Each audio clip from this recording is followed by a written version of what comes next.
The real estate business. A study of real estate involves land and the structures built upon the land. We encounter real estate every day in our home living, our occupations, and our outside activities. Real estate makes up a substantial portion of the wealth of this or any nation. Land is a valuable asset which we must learn to conserve and utilize effectively. Why do we study real estate? Each one of us owns or rents real estate to meet our basic housing needs.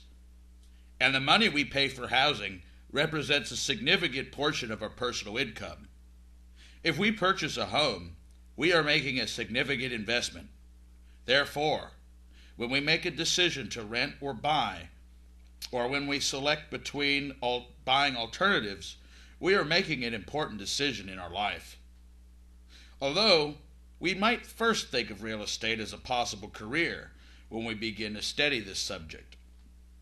Knowledge of real estate is also very helpful in our personal lives. Real estate ownership has been a sound investment over the past 50 years. An understanding of real property, what gives it value, and the risks involved are important to each of us. By recent estimates, the value of taxable real estate in the United States is about $3.2 trillion. This is especially impressive when we compare it to the combined value of stocks in the three major stock exchanges and the value of savings and currency in circulation. The differences become more significant when we realize what a large amount of non-taxable real estate, not included, is owned by the federal and state governments by tax-exempt organizations. These figures tend to highlight the importance of real estate in our economy. A study of real estate also provides an opportunity to consider the many real estate career opportunities. These careers provide rewarding and interesting fields of work. In addition to the careers directly involving real estate, sales, and brokerage, every business is actually involved with real estate. Each business needs an office or building in which to operate. The selection of location and type of structure on the site can have a serious impact on the success of the business. Real estate also provides opportunities for investment, either personally or from a business standpoint. Knowledge of real estate will help us in evaluating investment opportunities. Thus, we see that the real estate study provides an opportunity to evaluate a variety of career possibilities, and it also gives us knowledge useful in our personal or business affairs. Property resources.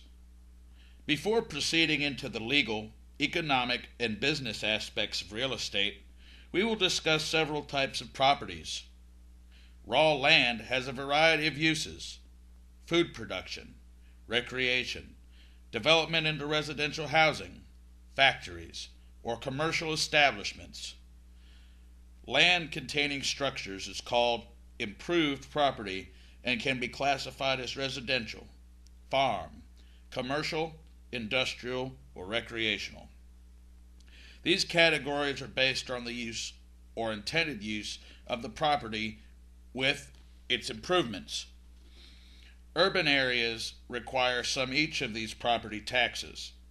Urban planners usually designate a proper mix of these types to support the industry, commerce, and population of the area. Residential. The United States has become a nation of homeowners. The availability of financing has helped to enable a substantial percentage of families to own their own homes. Concurrently, many find it necessary to change their place of residence, either to improve their standard of living or to accept a job opportunity that requires a move to a different locale. These pressures create the need for more residential construction and for a system of marketing new and existing properties.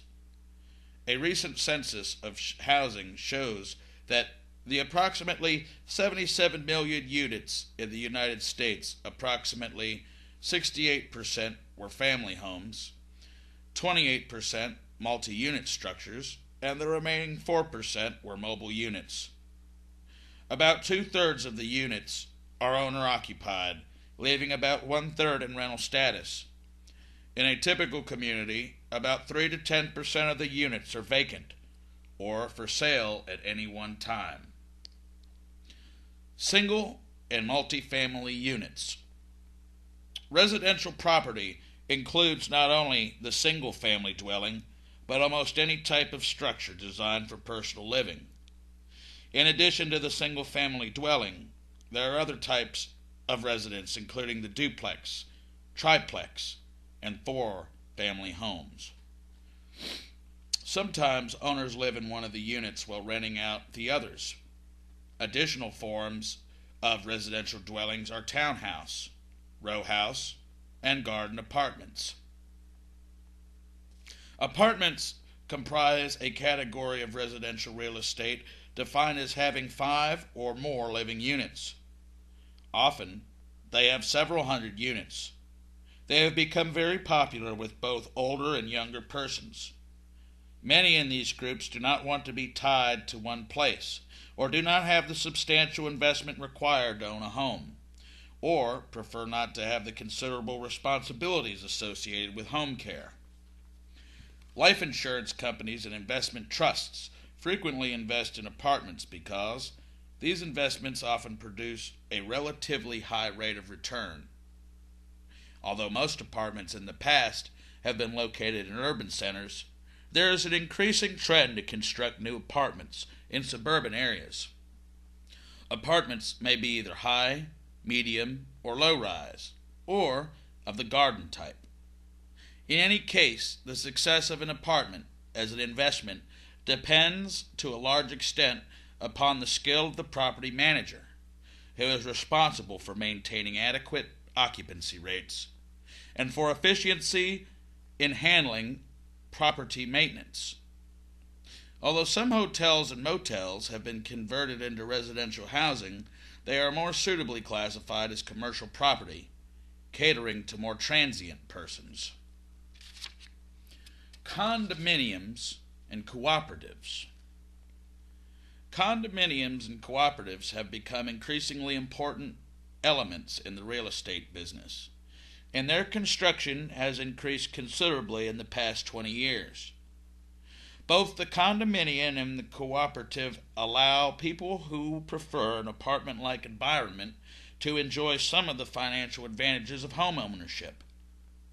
Although condominiums and cooperatives both provide a means for a person to invest in his or her place of residence, there are two important differences between the two. In a cooperative, the title to the building and property is held by a corporation. The person who resides in a unit of the cooperative owns stock in the corporation and also has proprietary lease on his or her apartment. Property taxes are levied against the corporation, and if there is any mortgage, the corporation is the mortgagor. The condominium, in contrast, provides a means whereby each person residing in the building owns his own apartment, just as the homeowner owns his or her own home. The owner of an individual unit in the condominium can sell his unit to someone else. He receives his own individual tax bill, and he can obtain a mortgage on his own single unit.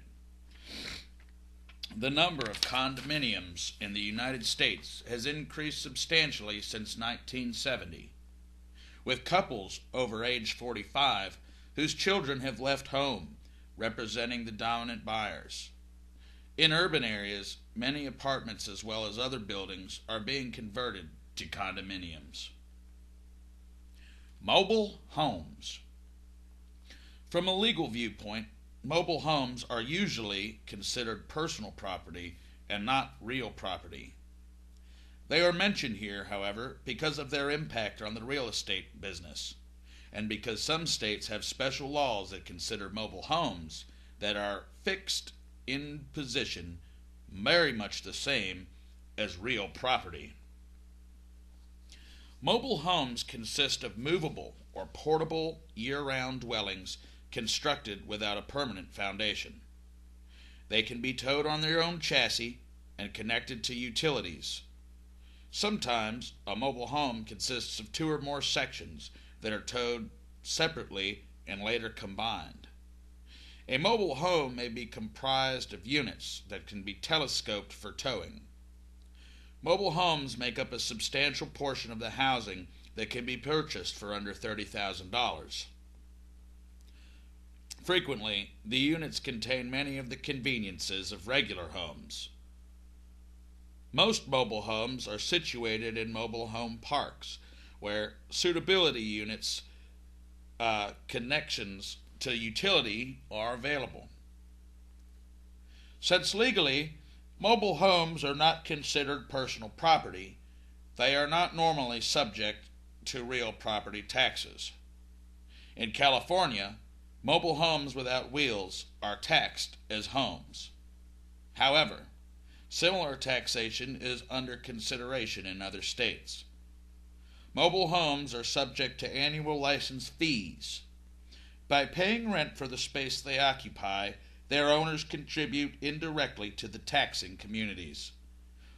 It is often argued, however, that the mobile home owners' share of taxes is not in proportion to their use of schools and other services financed by real estate. Manufactured housing. Prior to the 1970s, the term mobile home referred to movable year-round dwellings constructed with or without permanent foundations. Most states considered them to be personal property, so that normal homeowner privileges and taxes did not apply. The term manufactured housing now includes all housing constructed off the building site. Homes in this type are more widely spread in the Sun Belt states. Previous restrictions prohibiting manufactured housing are being gradually abolished by state and municipal laws. Commercial. Commercial properties include those that house real estate, retail, and wholesale services, banking or other financial services, office space, and shopping centers.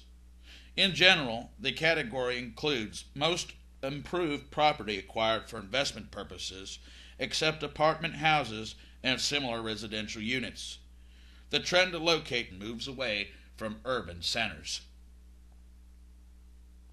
Central Business Districts, or CBDs. Through the 1940s, a central business district included in areas largest development stores, hotels, banks, department stores, office buildings, and other retail establishments.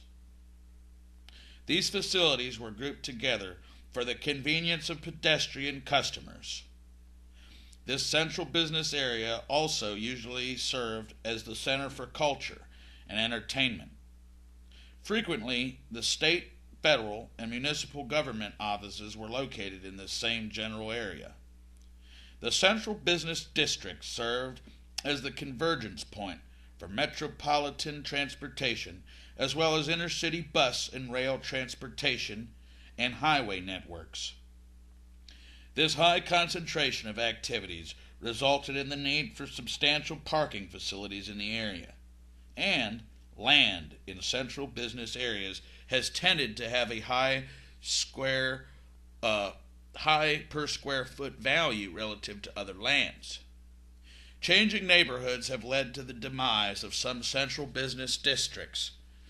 Some cities, however, have incorporated cultural centers, condominiums, or other more attractive land uses to their rejuvenated CBDs. Shopping centers.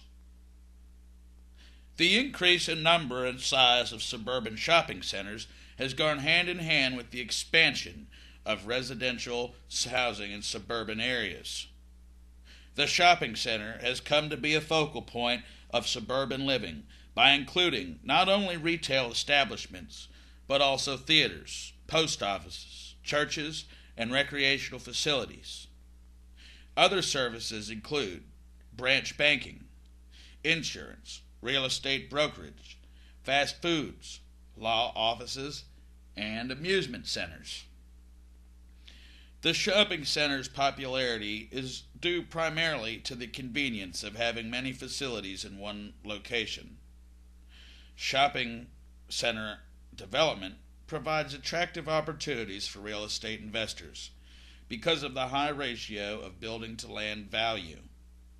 Tenants can either buy or purchase and lease back the store facilities. Developers emphasize the attractiveness of the facility, design, and the convenience of parking.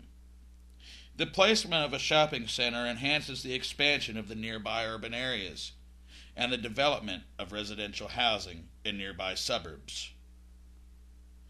Cultural centers. In some areas, the center of cultural activities is separate from the more congested central business district. The cultural center group may around a university or park. It can include a hospital, stadium, music hall, museum, botanical garden, zoo, and other activities. Secondary urban centers often develop around airports too. There is an increasing trend for these centers to have many facilities formerly found only in a business district. Industrial property.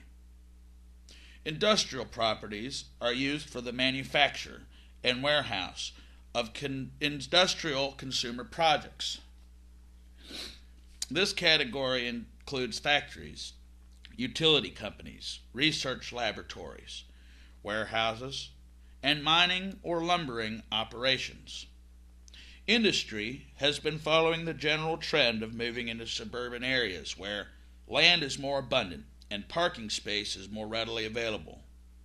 The trend has been more towards industrial parks, which have one or two-story buildings rather than the older style multi-story structures. Industrial parks provide such an advantage as readily available utilities and sewage facilities, maintenance, police protection, fencing, and existing streets. They are also usually situated close to transportation facilities. The trend towards greater use of truck rather than rail transportation has increased the suitability of outlying areas for industrial usage. Industrial properties can be divided into light and heavy manufacturing. Heavy manufacturing generally creates more noise, air pollution, and other problems requiring greater distancing of the plant from residential and cultural areas of the community. Farm and rural property. Farm property is used for a variety of agricultural purposes, such as crops, dairyland, ranches, pastures, orchards, and timber. In the past, farms were often too small and were operated by the owner. Today, some farmland in urban areas has been taken over by industrial plants and urban residential expansion. Many other small farms have been consolidated into larger farms to spread costs and permit purchase of mechanized equipment and use of scientific methods to increase yields per acre. Some farmers have sold their property to neighbors, while others act as absentee landlords. Well, the land being farmed by a tenant. Recently, many farms have been purchased by investors, then leased back to the farmer to operate. Recreational property. Land and improvements used principally for leisure activities or vacations are classified as recreational property. This category includes lakeside properties, mountain and seaside resort property, golf courses, and amusement areas, as well as city parks. As people in the society become more affluent, they seek recreation areas with facilities for boating, fishing, swimming, skiing, hunting, camping, and other leisure activities. Most urban complexes of residential areas and commercial areas have recreation areas set aside. Government surplus lands. The government, through its many agencies, owns approximately 1/3 of all the land in the United States, primarily in 11 western states and Alaska. Much of the land is designated as public areas. Other lands are turned over to public or private agencies for park or recreational use. Still, other lands have been sold outright or leased to private citizens or local government, which helps local governments to broaden their tax base to support greater services to their citizens.